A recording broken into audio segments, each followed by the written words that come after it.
Chapter 7, in which disaster leads to survival. The wind carried Frightful speeding down the side of the White Man Mountain. As she came over a logging road, a man walked out of the leafless November woods. He was dressed in a tan jacket and pants and strode with a gait as free as Sam's. Cree, cree, cree, cree, curry! Frightful called Sam's name.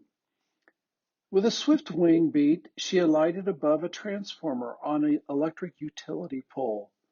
The man was not Sam. She lifted her wings to fly.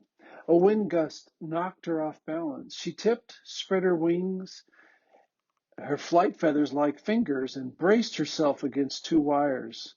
Sparks sizzled and burst upward. A powerful electric current shot through Frightful. Her feathers burned, and she could not move. The electricity held her prisoner. She passed out. John Wood saw Frightful get zapped. He grabbed a fallen branch, climbed a boulder under the utility pole, and tried to knock her off the wires. He brushed her but could not dislodge her. Taking the long branch in both hands, he swept it back and forth. Frightful's left wing was pushed from the wire. The circuit was broken, and she fell to the ground. John Wood picked her up and folded her wings to her body. He looked at her burned flight feathers. He saw her cloudy eyes. A fabulous and rare peregrine, he mumbled, and she's dead. He stroked her still warm breast. Another utility pole disaster, he said to himself. Then went on, I get so angry about this. It doesn't have to happen. Smoothing Frightful's seared feathers, he opened a large pocket in his jacket and placed her in it. He would report her death to the U.S. Fish and Wildlife Service in Albany. They kept records on the endangered peregrine falcons. The birds, once down to 0 in the east, were gradually making a comeback, thanks largely to a falconer, Heinz Ming. He had bred the first peregrines in captivity and, using an ancient technique called hacking, had been able to free them to the wild. Other falconers learned from him, and the peregrine began to recover. John thought of Heinz as he stood on the mountain road. First it was DDT and other pesticides that killed the great peregrines, he mused. Now it's death on utility poles. His warm brown eyes narrowed. That does it, he said to himself. All the utility companies have to do is lower one wire so the birds can't touch these two parallel hot lines and complete a circuit. One little adjustment, that's all, and thousands of these great birds would live. He opened his pocket and peered down at Frightful, thinking, I've written the utility company manager so many times my fingers hurt. Today I'm calling the company president. He strode on down the mountain to the road where he had left his car. Saddened and angry, he drove home, parked near his barn, and walked to a large bird mews. Hello, Sammy, he said to a magnificent bald eagle. Sammy was recovering from an accident with an automobile. Caw, caw, caw, cleek, the bird replied. John smiled and looked from the handsome eagle to his own home. He was proud of it. As a young man, he had built it himself on acres of field and forest deep in the Catskill Mountains. The house was dug into the hillside to conserve heat. It was shingled with handmade shakes. John had trained a falcon to hunt with him. He had planted his own vegetables. When his land was flourishing, he went back home and married a young woman named Susan.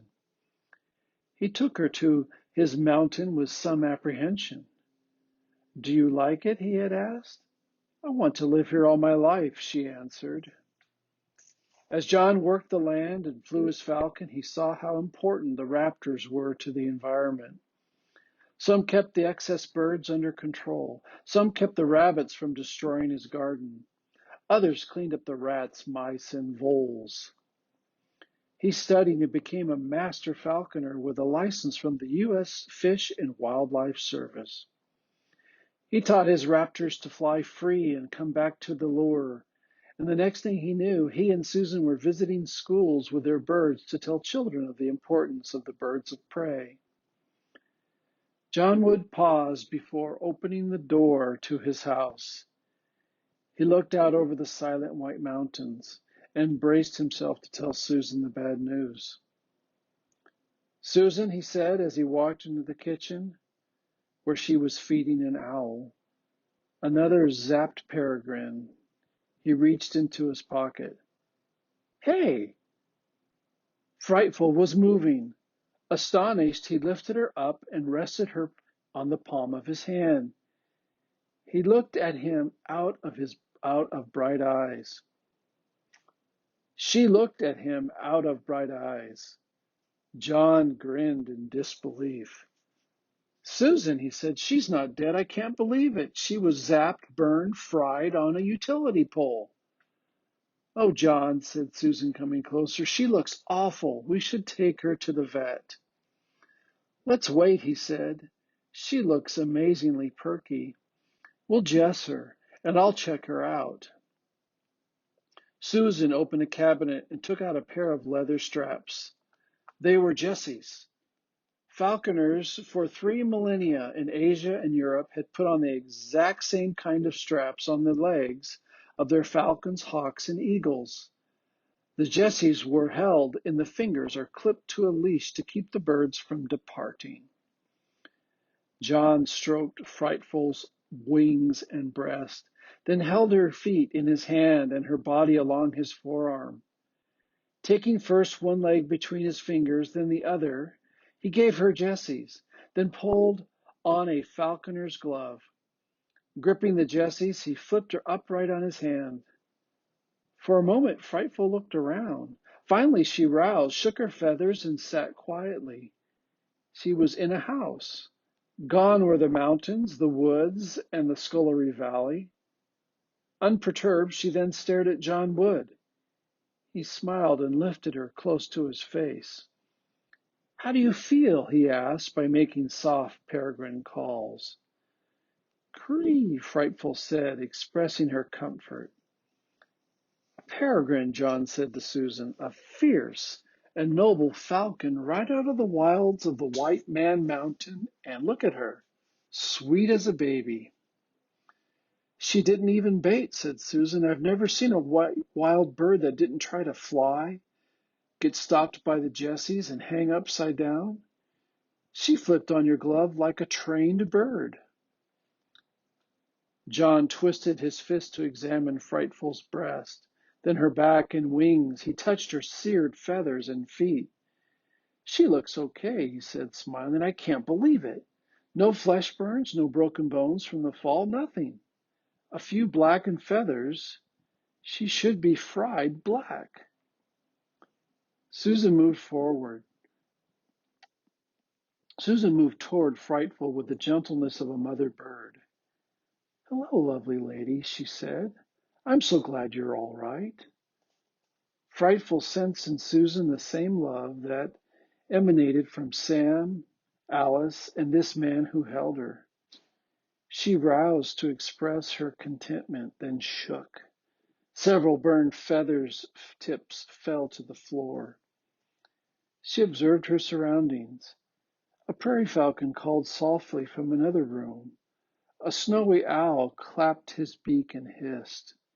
She saw rooms, tables, stoves, and daylight coming through windows.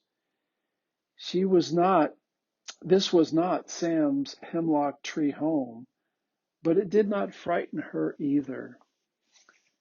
John brushed away a loose feather from her head and put his hand on her breast. He felt her crop, the upper portion of the gullet where the food first lodges after swallowing it. It was empty. You're awful thin, he said. It's late for you to be up north here. Susan stroked the quiet bird. What are you going to do with her? She asked. We'll fatten her up and let her go. But not until spring. Not until spring, he assured her. She wouldn't make it.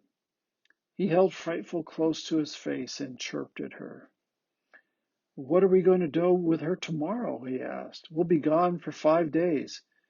We have appointments to show our birds at 7 elementary schools.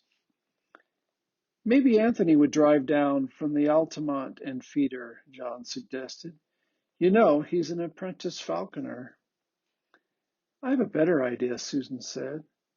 We'll take her with us. We'll show the kids what utility poles do to birds. Yes, John agreed wholeheartedly. They should see her. Susan looked in Frightful's dark eyes. Frightful looked into Susan's eyes and on beyond. You're mysterious, she whispered. The migration is over and yet you're here. You're a wild bird and yet you're tame. Where did you come from? What do you know? Susan tilted her head to delve the mystery and could not, and turned back to the job of packing canvas carriers with food, hoods, and jesses for the eagles, hawks, owls, and falcons. By the way, John, Susan said, checking the list one last time, what were you doing up on White Man Mountain in the first place? Oh my gosh, I nearly forgot. He dashed to the phone and dialed the number of the conservation officer for the Roxbury area. Hello, Peter? This is John Wood. Yesterday I saw smoke rising about where Jeb Harbor's hunting cabin is. He hadn't used it since he got rheumatism and he never lends it out. I went to check it today. Trouble? Yes, he answered. I didn't go too close because I heard a peregrine falcon call near the ground. Then men talking. I was unarmed. What do you think? Peter Westerly asked. Well, John answered, that man Bate and his friends are out of jail, you know.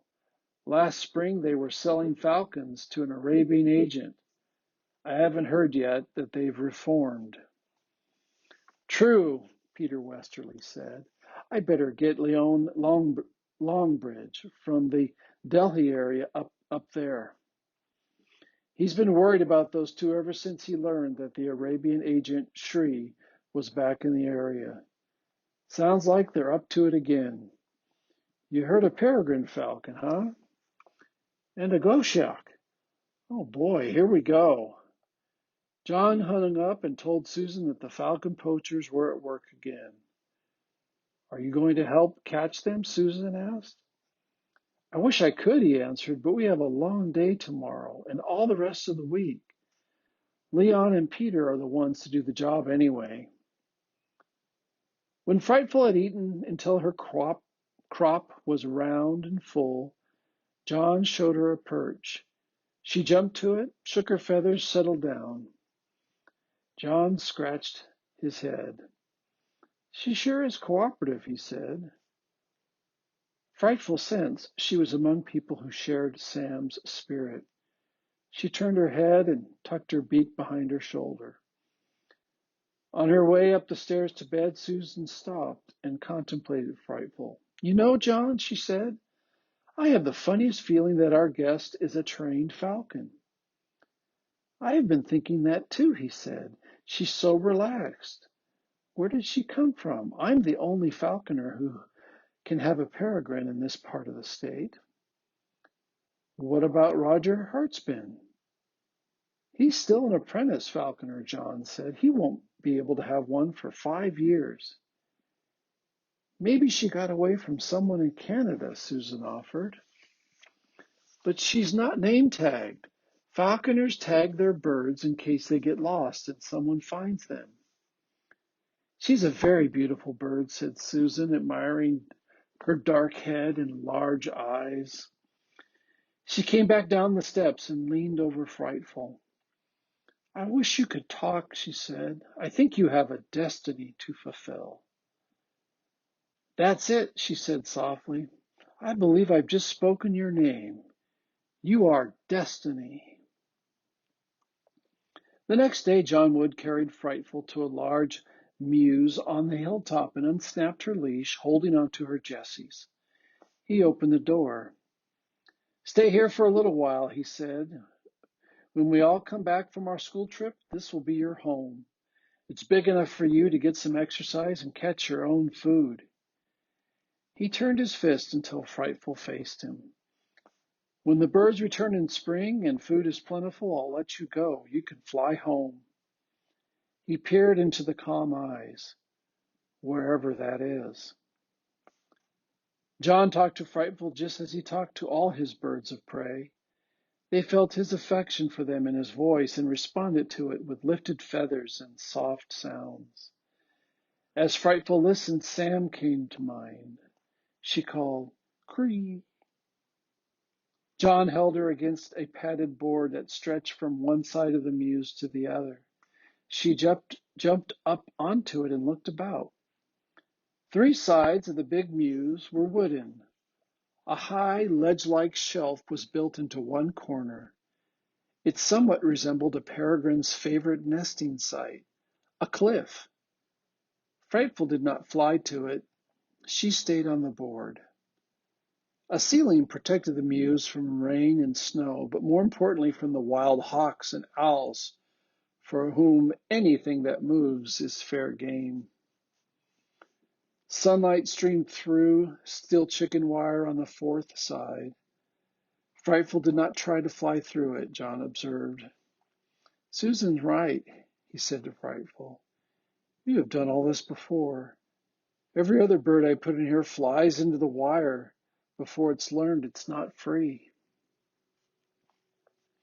Frightful shook her feathers, stretched one wing, and glanced out at the mountains. She was facing home and Sam. She pointed her beak in his direction.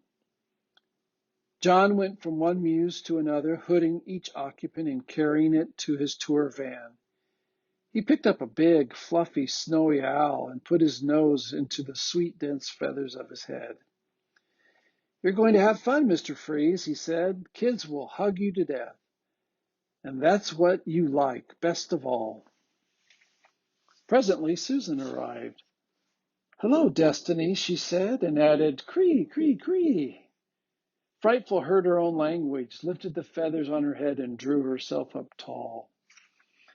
Susan smiled, stepped into the mews, and took Frightful on her gloved hand. She carried her to the rear of the van and put her in a carrying case. Frightful did not resist. "Destiny," she said, "you didn't even struggle. You are a wonder." Carefully she latched the holding case, then peeked in at her. "You are going to change many lives. That's your destiny." Taking off her falconer's gloves, she picked up Mr. Freeze and climbed into the front passenger seat. Mr. Freeze, who had been hatched in an incubator, had never known any mother than Susan, cuddled in her lap. The van with its beautiful cargo drove off. At the bottom of the hill, John stopped. A state highway maintenance truck was parked across from his drive. 2 men were unloading equipment on the side of the road. John stuck his head out the window. "What's up?" "Bridge repair," shouted a wiry man in an orange helmet. He crossed the road to the van. "Bridge repair?" John asked. "There are no bridges around here."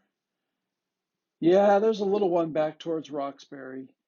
You probably never noticed it. It's just a flat span over a seepage area." "The potholes need more repairs than that thing does," John said. "Yeah, but we've got orders to repair every bridge in the state, big and little. Governor's decree. No exceptions. New policy since those people died when the 100-year flood collapsed the Scolari Bridge. Big political issue. Safety." "When do you start?"